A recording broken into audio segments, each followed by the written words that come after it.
E se a inteligência artificial que a gente conhece hoje fosse só o começo? E se, em vez de um gerador de texto passivo, tivéssemos um agente autônomo, capaz de planejar, agir no mundo real e, o mais importante, aprender com a própria experiência? Olha, essa é a pergunta que está movendo toda a indústria neste momento, né? É uma mudança de paradigma, assim, fundamental. Exato. A gente está deixando de ver a IA como uma ferramenta que só responde a comandos para começar a vê-la como um colaborador. Um colaborador que interage com o ambiente para resolver problemas. É isso. Estamos trocando a relação de tipo mestre-servo com a IA para uma em que damos a ela um trabalho com objetivos e as ferramentas para ela descobrir como fazer por conta própria. Exatamente. E o material que temos hoje é basicamente o primeiro grande manual de instruções para essa nova era, a era do raciocínio agêntico. Nossa missão aqui é desvendar o que isso significa na prática, como funciona, por que é um salto tão grande e onde isso já está saindo da teoria para o mundo real. E a fonte para essa nossa conversa é de primeira linha. É um artigo de pesquisa super abrangente da Universidade de Illinois Urbana-Champaign. Mas a lista de colaboradores é um verdadeiro quem é quem da pesquisa em IA. Ah, com certeza. Tem gente da Meta, Amazon, Google DeepMind, além de acadêmicos de Yale e da UC San Diego. É um esforço conjunto para mapear esse novo território. Um verdadeiro time dos sonhos da IA. Ok. Então, para a gente começar a desembrulhar isso, vamos ao básico. O que exatamente é o tal do raciocínio agêntico? O que o diferencia de, pedir para um chatbot escrever um e-mail? O artigo define o raciocínio agêntico como um sistema que conecta o pensamento à ação, de forma contínua. Certo. É uma IA que pode criar um plano, decidir usar ferramentas externas, como fazer uma busca na internet ou rodar um código, observar o resultado dessa ação e, a partir daí, ajustar o plano. A palavra-chave é interação. Interação. Ok, vamos aprofundar nisso. Como que isso se parece na prática, se a gente comparar com um LLM tradicional? O artigo tem uma tabela que eu achei ótima, mas queria ouvir a sua interpretação. Para mim, a analogia que funciona é que um LLM é como um dicionário, uma enciclopédia genial. Sim, boa analogia. Você pergunta, ele responde com base no que já sabe. Já um agente parece mais um assistente de pesquisa. É uma ótima analogia. O dicionário é passivo, o assistente é proativo. E isso se reflete em como eles funcionam, né? O LLM te dá uma resposta de uma vez só, em um único passo. Isso. O agente trabalha em múltiplos passos. Ele age, observa, pensa, age de novo. Outra diferença crucial é a memória. A memória de um LLM é a janela de contexto da nossa conversa. Se eu fechava a aba, já era. Exato. Se a gente começar um novo chat, ele esquece tudo. Um agente pode usar memórias externas, tipo um caderno de anotações persistente, para aprender e evoluir ao longo do tempo. E essa parte da evolução é o que mais me intriga. O conhecimento de um LLM é basicamente uma fotografia, né? É fixo. Já o agente pode se atualizar. Mas como ele faz isso de forma estruturada? O fascinante aqui é que a corrida pela IA está mudando de foco. Não é mais só sobre construir modelos maiores, com mais e mais dados. Agora, a fronteira é escalar a inteligência através da interação estruturada. Interação estruturada, isso. O artigo formaliza isso com uma ideia que parece simples, mas é super poderosa. O ciclo pensar-agir. Eles propõem separar a lógica do agente em duas partes. Uma para o raciocínio interno, que eles chamam de PyReason. Certo, o pensamento. E outra para a ação externa, a PyExec. Decisão ponderada, né? Pela primeira vez, estamos construindo uma pausa para deliberação dentro da lógica central da IA. Isso é crucial para lidar com problemas complexos que não têm uma resposta óbvia e direta. É a capacidade de dizer, espera, deixa eu pensar sobre isso antes de se comprometer com o próximo passo. Isso muda tudo. Mas ainda parece um pouco abstrato. Eu estou tentando imaginar como se constrói um desses agentes. O artigo nos dá um framework. Quais são os componentes essenciais? Sim, ele organiza o campo inteiro em 3 grandes pilares, ou camadas, que se constroem umas sobre as outras. O primeiro é o que eles chamam de raciocínio agêntico fundacional. Fundacional. Basicamente, são as habilidades essenciais que um único agente precisa ter para operar sozinho. Ok. Os blocos de construção. Quais são eles? São 3 capacidades centrais. A primeira, e talvez a mais óbvia, é o planejamento. A habilidade de olhar para um objetivo complexo, como organizar minha viagem de férias, e quebrar em passos menores. Tipo, pesquisar voos, comparar hotéis. Sacadas como busca em árvore, que permitem ao agente explorar vários caminhos possíveis, quase como um jogador de xadrez calculando diferentes jogadas futuras. Certo, planejar. A segunda capacidade, imagino, é a de executar esse plano, né? Exato. E isso nos leva ao uso de ferramentas. O agente não precisa saber de tudo.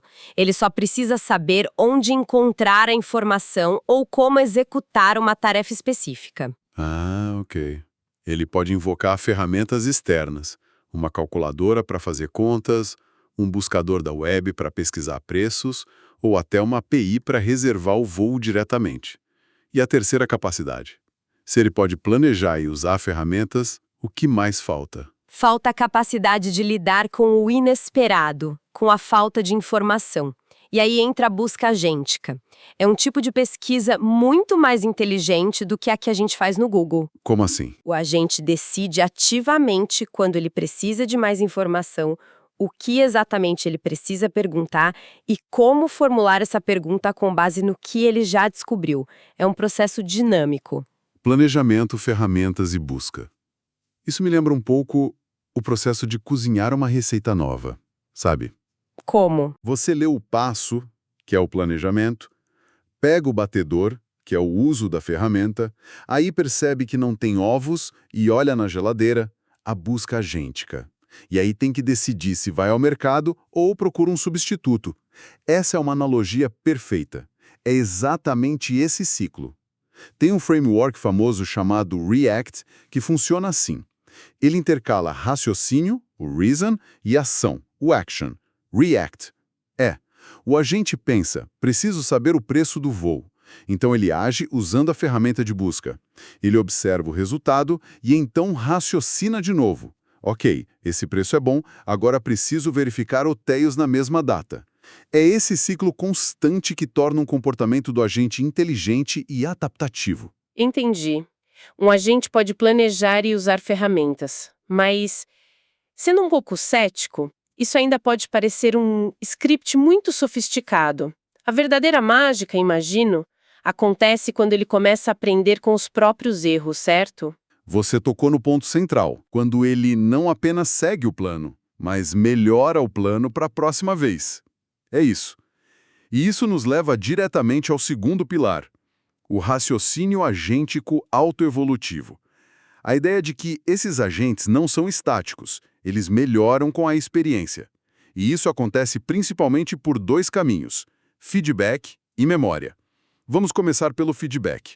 Como um agente recebe críticas construtivas? O artigo descreve 3 formas principais. A primeira é o feedback reflexivo. É quase como dar ao agente a capacidade de ter uma crise de consciência, sabe? Uma crise de consciência. Um sistema chamado Reflection é um ótimo exemplo. O agente tenta resolver um problema, digamos, escrevendo um código. Depois, ele para e se autoavalia. Esse código que eu escrevi faz sentido? É eficiente? Existe uma maneira melhor?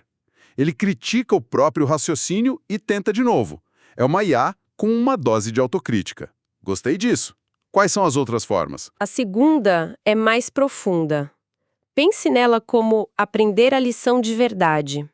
O nome técnico é adaptação paramétrica, mas a ideia é que o feedback não só corrige o erro daquela vez, ele vai lá e ajusta os parafusos internos do modelo. Ah, então a mudança é permanente. Exato. Ele muda a maneira como o agente vai raciocinar sobre problemas parecidos no futuro. E a terceira forma é o feedback orientado por validador, que é mais direto. Um sistema externo dá um sinal claro de sucesso ou fracasso. Passou ou não passou. Simples. Isso. Se o agente escreve um código, o validador pode ser um teste automático.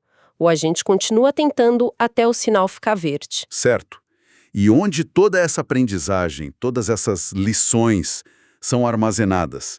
Isso nos leva à memória. Exatamente. E isso levanta uma questão importante, porque a memória aqui é muito mais do que um simples histórico de conversa, sabe?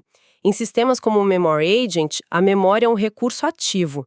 O agente precisa aprender o que vale a pena guardar, o que pode ser esquecido, para não gerar ruído, e como organizar o conhecimento. Ele vira o próprio bibliotecário. É um bibliotecário interno, isso mesmo. Existe algum exemplo impressionante disso em ação? Existe um que é, assim, de explodir a cabeça, chamado Voyager. É um agente que foi solto no universo do jogo Minecraft com o objetivo vago de explorar. No Minecraft. Sim, ele não foi pré-programado com estratégias. Quando ele encontra uma situação nova, como precisar de uma ponte para cruzar um rio, ele para, reflete e, se não tiver habilidade, ele literalmente escreve um novo código para si mesmo. O quê? Como assim? É para uso futuro. É uma IA que está ativamente programando a própria evolução enquanto o explora. Isso é incrível. É menos um jogador e mais um organismo digital se adaptando ao ambiente. Ok, então temos um agente que planeja, age e aprende sozinho. O que acontece quando a gente coloca vários deles para trabalhar juntos? Suponho que esse seja o terceiro pilar. Exatamente isso. Raciocínio agêntico coletivo. Se um agente é um assistente, vários agentes são uma equipe de especialistas. A colaboração permite uma diversidade de raciocínio e uma robustez que um único agente dificilmente alcançaria. E como essa equipe se organiza? Eles têm papéis diferentes? Sim, e o artigo descreve uma taxonomia bem intuitiva desses papéis. Geralmente, você tem um agente líder ou coordenador que pega a tarefa principal e a quebra em subtarefas. O gerente. Isso. Depois você tem os agentes trabalhadores, que executam essas tarefas menores. E talvez o mais importante, você tem um agente crítico ou avaliador, que revisa o trabalho dos outros e oferece feedback. Isso soa como uma empresa de software em miniatura. Exato. E já existem sistemas que funcionam exatamente assim. Um chamado AutoGen permite que você configure essas equipes virtuais. Um agente faz o papel do gerente de produto, outro escreve o código e um terceiro atua como engenheiro de qualidade. Nossa! Eles debatem soluções, discordam, negociam e, no final, entregam um produto muito mais polido. Isso, claro, traz seus próprios desafios, como a comunicação entre eles, mas o potencial é imenso. Então, o que tudo isso significa na prática? Saindo dos laboratórios onde essa borracha já está encontrando asfalto? Olha, já está acontecendo em várias frentes. O artigo lista uma gama enorme de aplicações, desde exploração matemática e programação, passando por saúde e medicina, até robótica e descoberta científica. Vamos focar em uma ou duas para entender o impacto. O que significa ter um agente cientista, por exemplo? Se a gente conectar isso ao quadro geral, na descoberta científica, o impacto pode ser revolucionário. Imagina um agente encarregado de analisar todos os artigos publicados sobre uma proteína específica. Ele pode ler milhares de estudos, extrair os dados, identificar padrões que nenhum humano conseguiria ver. E, com base nisso, formular novas hipóteses. Ele pode até mesmo propor o design do próximo experimento de laboratório para testar a hipótese dele. Ele se torna um parceiro de pesquisa. Um parceiro incansável. Isso poderia acelerar o ritmo da ciência de uma forma que a gente mal consegue imaginar. E no mundo físico, na robótica, como isso se traduz? Na robótica, o impacto é muito visível. O planejamento que a gente mencionou permite que um robô receba uma instrução de alto nível, como arrume a bagunça da mesa. Sem um passo a passo. Sem um passo a passo. Ele mesmo cria o plano. Identificar os objetos, pegar o prato, levar para a pia e assim por diante. E o mais importante, se algo der errado, se o copo escorregar da garra dele, o ciclo de feedback entra em ação. Ele percebe o erro, o estado do mundo mudou, e ele replaneja na hora. Ok, o copo está no chão. Meu novo plano é pegá-lo do chão. Ele não está só seguindo um script, está raciocinando sobre o mundo físico e se adaptando. Ok, vamos recapitular essa jornada. Começamos com os modelos de linguagem passivos, que eram como dicionários, e chegamos a agentes interativos, que são como assistentes proativos. Vimos que esses agentes têm um kit de ferramentas fundamental: a capacidade de planejar, usar ferramentas externas e buscar informações de forma inteligente. E, crucialmente, eles não são estáticos. Eles aprendem e evoluem através de ciclos de feedback e de uma memória ativa, quase como um organismo digital. Isso. E, por fim, eles podem colaborar em equipes, como uma empresa virtual, para resolver problemas ainda mais complexos. A grande mudança é de gerar texto para resolver problemas de forma autônoma. Exato. E o artigo, claro, também aponta para os desafios futuros. Ainda há muitas questões em aberto, né? Como personalizar esses agentes, como garantir que eles consigam manter um raciocínio coerente em tarefas de longo prazo. E a questão de $1 milhão, a governança. Como a gente garante que esses sistemas cada vez mais autônomos sejam seguros, confiáveis e alinhados com os valores humanos no mundo real? São perguntas gigantescas e essenciais. E isso me deixa com um último pensamento, uma reflexão final. O artigo descreve brilhantemente como esses agentes aprendem e colaboram para resolver os problemas que nós damos a eles. Certo. A pergunta que fica no ar, para mim, é: o que acontece quando esses sistemas autoevolutivos e colaborativos se tornarem tão avançados que comecem a identificar e a definir seus próprios problemas para resolver? Problemas que nós talvez nem tenhamos percebido que existem.